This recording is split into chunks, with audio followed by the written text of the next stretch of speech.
Welcome to Warblog. Today I'm going. This is a development video. So I've been working on something. It's not complete, not polished. And, this is the second video I've made on it because it didn't work before for some other reasons, but hopefully it will work this time. It's basically hearts and minds.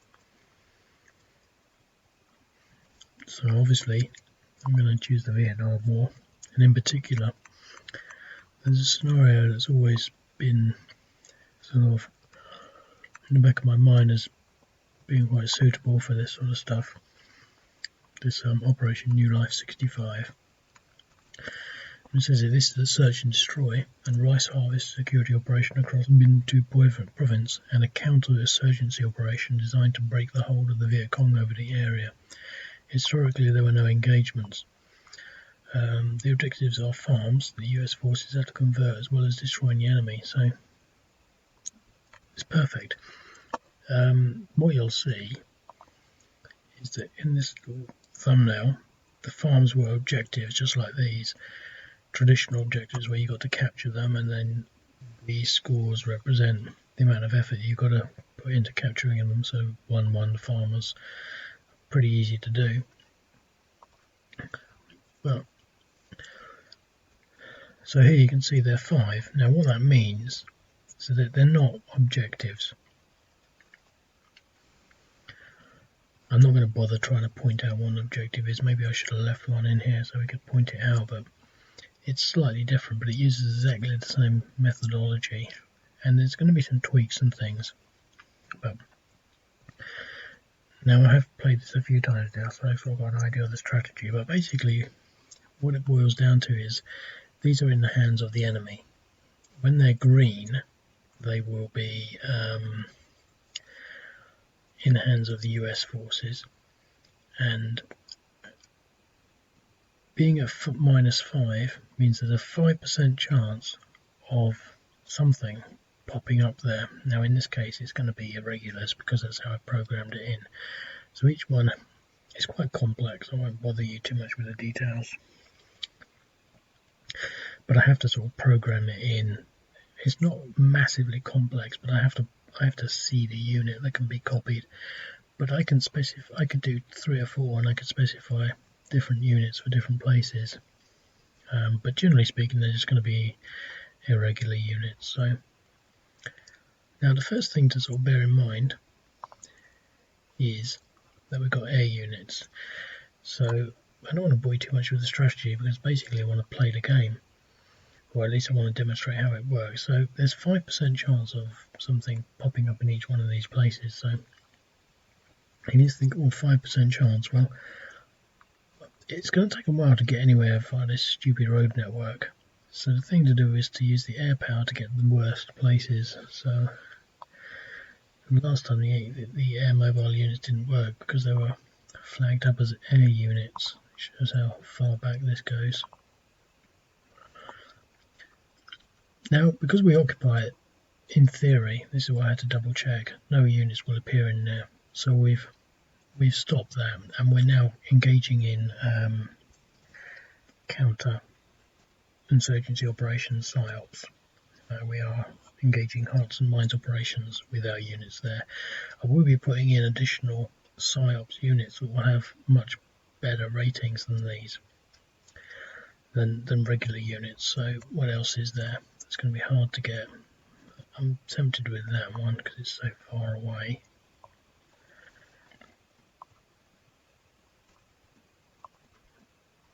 And this one because it's sort of equally off the beaten track.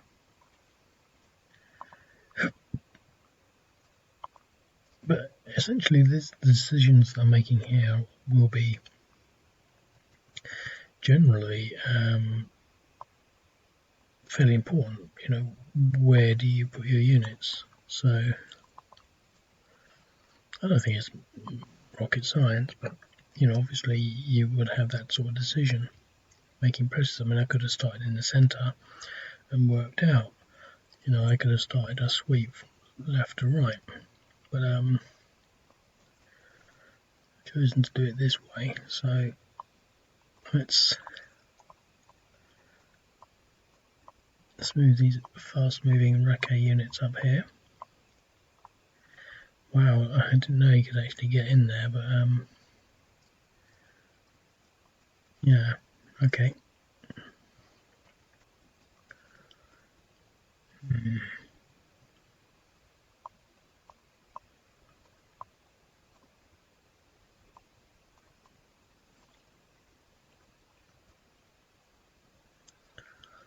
Yeah, not all these Reke units getting anywhere near, because they did actually have a different purpose. In theory, that you could only, if you read the description, you can only air assault units that have seen, that are within a few hexes of these, and that was a roleplay rule, in the sense that you can't enforce it really.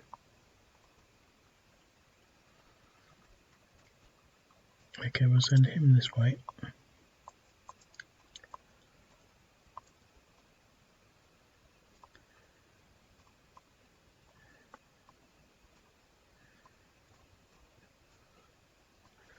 So the road network's not brilliant.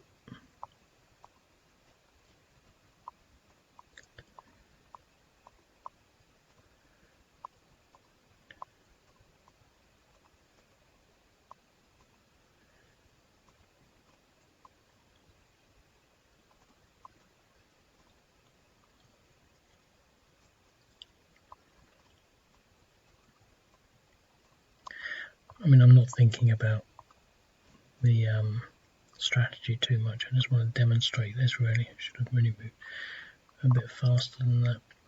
So it's the Viet Cong turn. And to demonstrate that, I'm not going to worry too much. I'm just going to end their turn. Now, on their turn, it means basically there's a 5% chance of something generating there, 5% chance there, 5% chance there, etc., etc. So obviously we've occupied this and these. We've taken 5 units, 5 places, but there's still 1, 5, 10, 15, 20, 25, 30, 35, 40, 45, 50, 55% chance of something.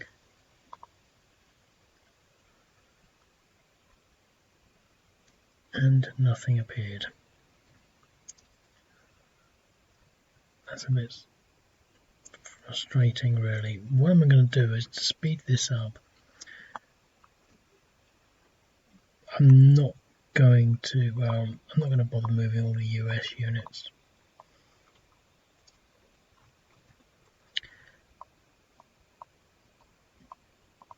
Not all of them anyway. I want to sort of get a few units near.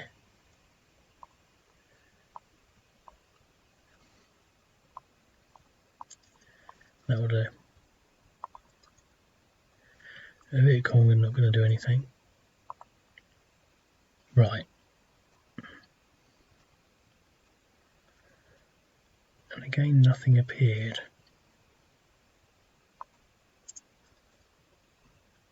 US turn, not going to do anything.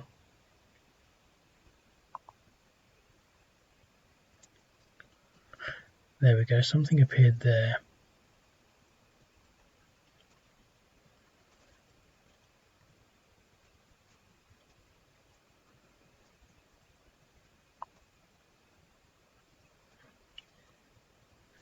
US turn, not going to do anything.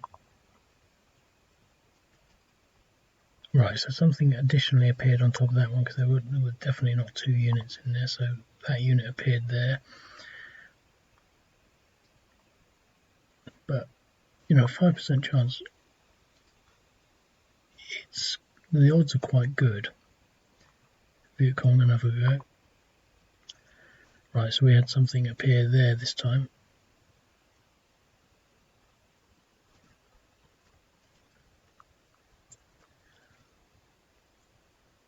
And I'll give it one more whirl. So again, another Viet Cong turn. So another one appeared there.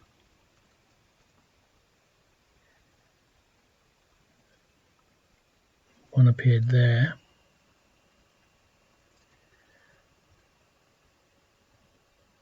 Let's just give it a couple more turns so we can get some variation on this. So we got one there now. Oh no, he's there.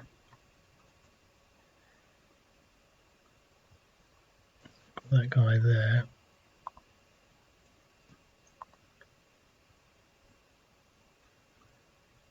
Yep, so now we've got one appeared there.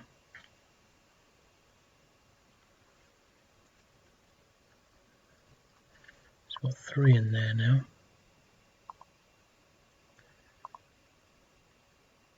One's appeared there. He appeared there the last turn.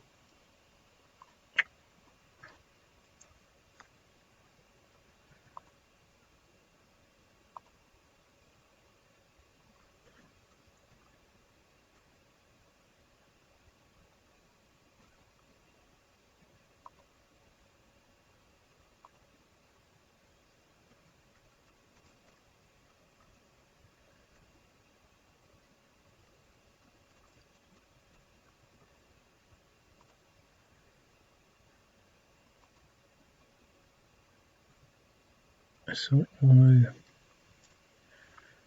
try and get something in all of them, just so that it cannot be said that they didn't appear everywhere.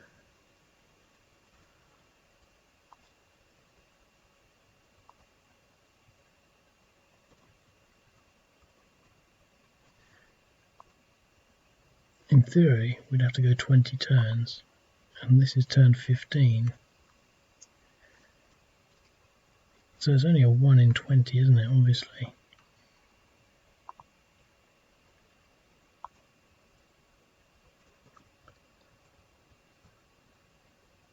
Another one there. One there. Turn 18. Another one appeared there. No, oh, we had something there before, didn't we? So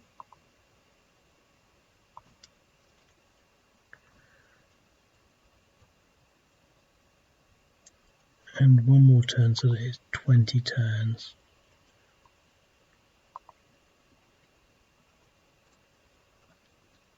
Okay, so 1, 2, 3, 4, 5 didn't have anything.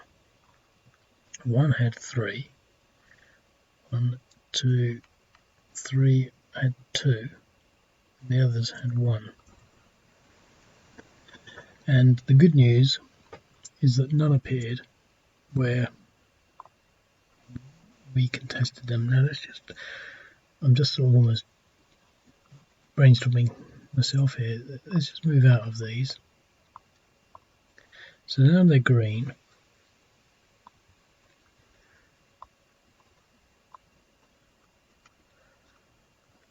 Let's just go for a few more turns.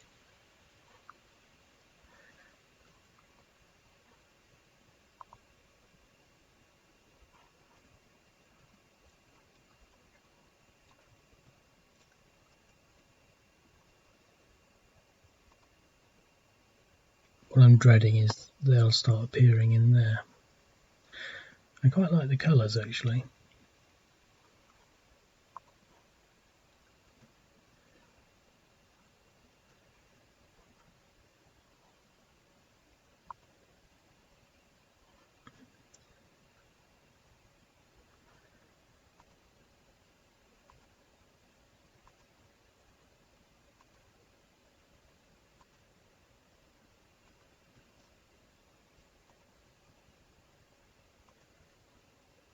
See another one appeared there.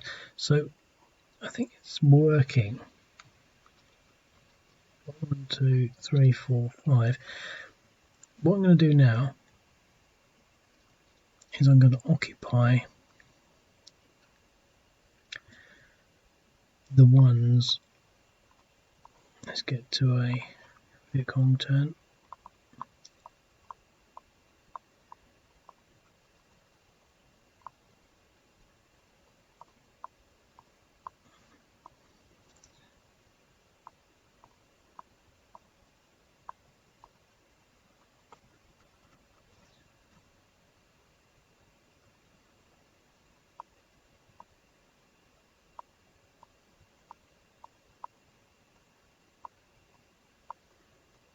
Okay, so we've got that one. So it's blue to show it's being contested, green, safe, red.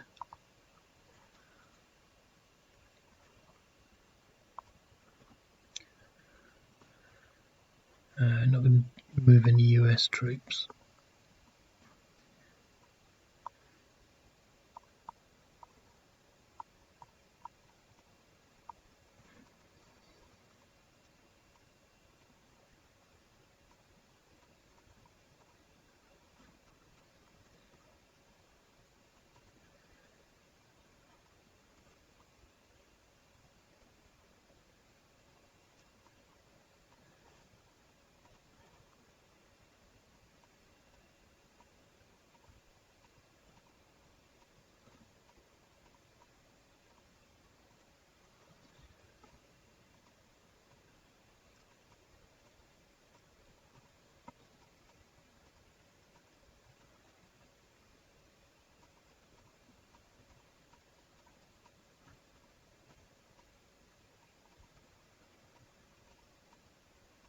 Okay.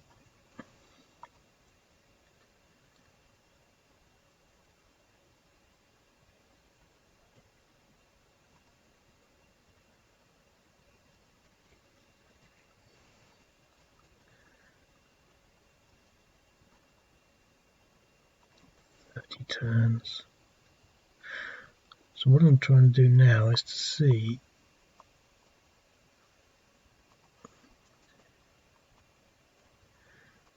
how long it's going to take me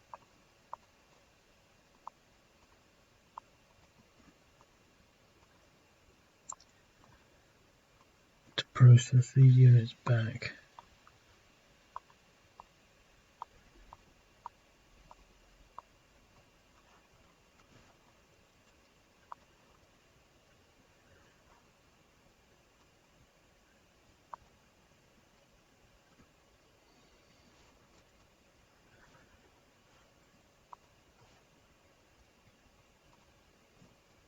Okay.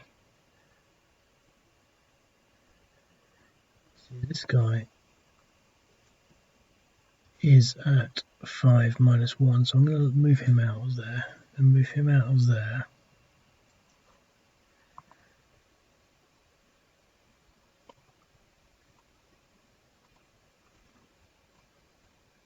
It's a minus 3. Move him out of... No, I didn't do that.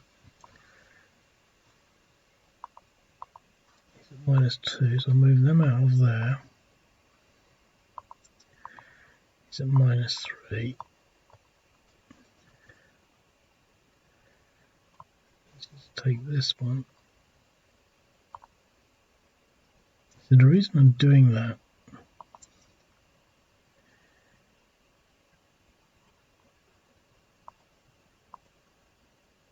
is because I want to demonstrate.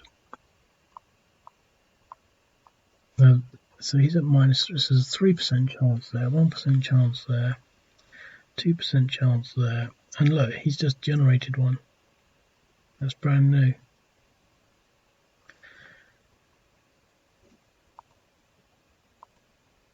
So that was a 3% chance.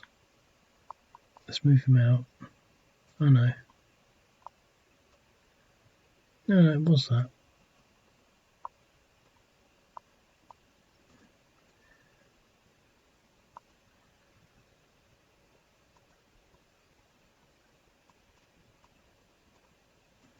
So 3, 1, 1, 2, 3. They're all empty.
It'd be nice if it went faster.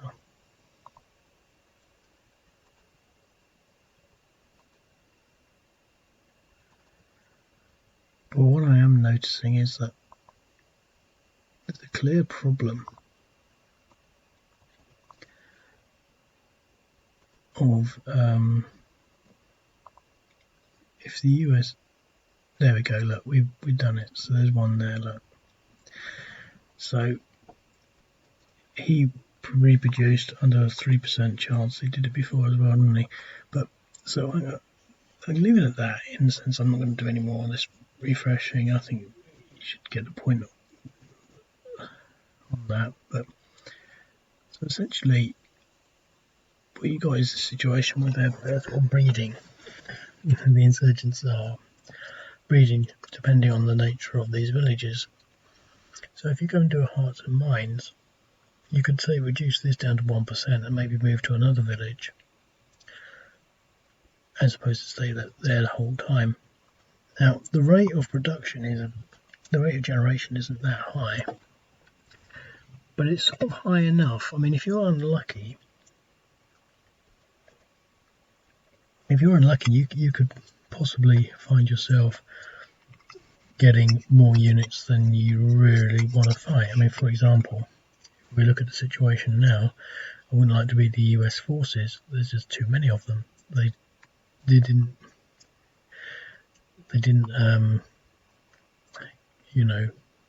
convert enough farms earlier on. I mean, obviously I'm just testing it, but so you can see how it works. And I think that's quite interesting. I think the one thing that's an unknown is the game balance. So on the game balance, it could be that there's just not enough. So it's quite easy to wipe everything out before they generate enough units to become a problem, or they generate them too quickly. And I don't think the game balance is going to be easily identified, because there will be natural variance. I could play it once and get quite lucky, but at the same time I'm not so bothered about that. I don't think they're ever going to be the sort of the incredible strategic challenges that maybe other games could be. But I think it's worth bearing in mind the probability of a particular rate of generation coming about. But anyway, I mean, the thing is, I do have a few intentions of doing some other things, like PSYOPs units. I have toyed with the idea of having a game-wide, I'm moving my hand about, you can't see that, a game-wide hearts and minds counter, so that if you were to convert this village by force, you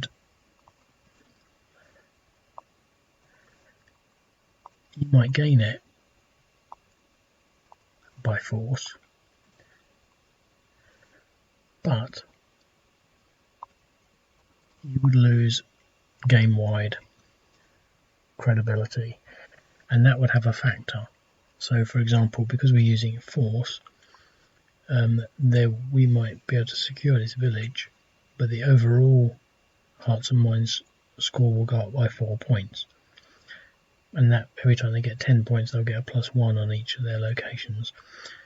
The point being that you're supposed to use PSYOPs units, and PSYOPs units would not incur that penalty and would have a higher rate of conversion, something along those lines. But I think to start off with, I'm going to just focus on like this. I mean, like a lot of other things, the take up on this will be the number of scenarios where it's applicable, but I've remembered this one. There's a few others, and the Vietnam situation it's just riddled with opportunity for this type of campaign.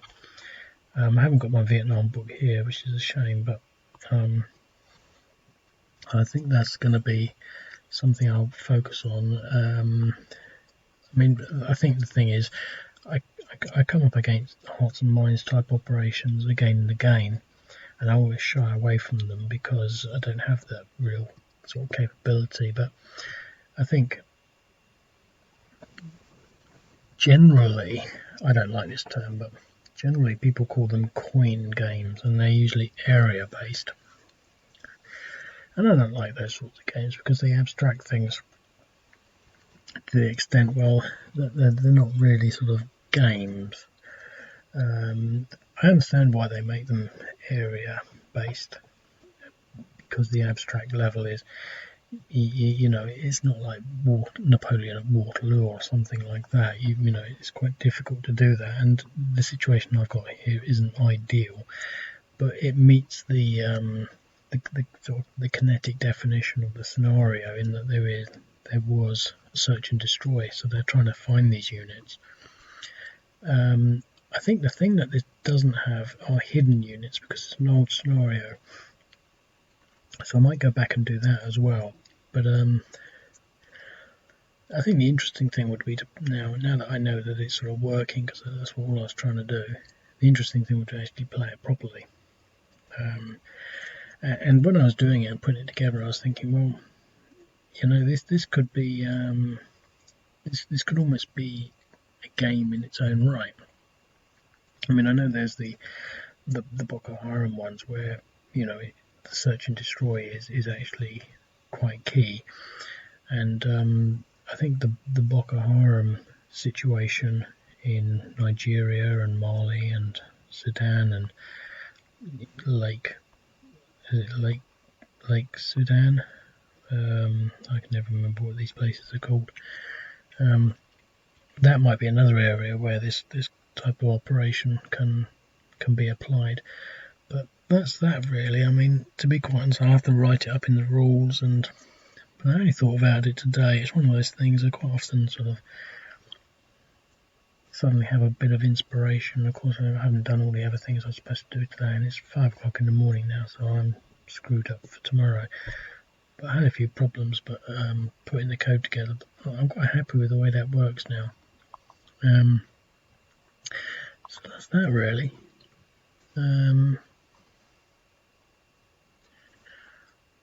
Let me just let's get a few of these green ones because I like the way they look. There we go. One there. Green, green, blue, red. I quite like these little markers actually. I think they look quite good. A couple of other little things to maybe note. I have obviously artistic license in a lot of sort of sense. What I'm trying to get to, I could put this at 20 or 30. You know, these could be really high production areas. I can keep them down at 1s and 2s, and you know. But the thing is, if they're 1s and 2s, you know, you might only have 4 units on the whole board, and if you've got 100 of these units, you're going to be generating one. You're going to be generating 1 a turn. If you had 4 places at 25, you're going to be generating 1 a turn. So, you know, it's all quite interesting, really. What I'm looking forward to now is the next sort of, you know, proper opportunity to apply it. You know, something that's sort of in the news, probably the Boko Haram situation, but there's a lot of counterinsurgency action going on in Iraq and Syria at the moment. I mean, really, to be quite honest, I think it might take the game to another level, really, because, you know, I even just racking my brains. Egypt does a lot of counterinsurgency operations, so I'm not sure how that works really, but I think I don't think it's going to be a game. I think it's going to be one of those things where you're going to have to devise a strategy and, generally speaking, come up with the optimized way of doing things in your own mind's eye. The point being that I was I was thinking, oh well, how about if I put a scenario together that was just stupid, or had some very clear errors in sort of some of the balance. It was unwinnable, or it was too easy. And I think when you put these games together, one of the things that you're actually sort of toying with or playing with, so to speak, is your ability to spot when something is too easy or something is too difficult. Not the fact that it's too difficult, I will make it easy so it's all balanced. If something is glaringly wrong, you should be able to spot it. I mean, there's just a thought I had earlier on today, actually. I mean, it's not a major one, but if a scenario is not balanced, you should be able to say, well, this isn't balanced, and you should be able to come up with a judgment on why it isn't, etc., etc., and then by implication be able to conceive of situations where it would be balanced and out of balance in the other direction.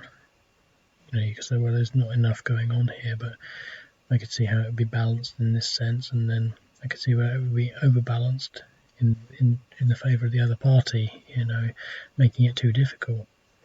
And then, because essentially the whole idea is just really to make you think and to consider, how things are actually happening. But anyway, I'll leave it at that. I'm very happy with counterinsurgency operations, or at least the start of it. And I'll speak to you later. Cheerio.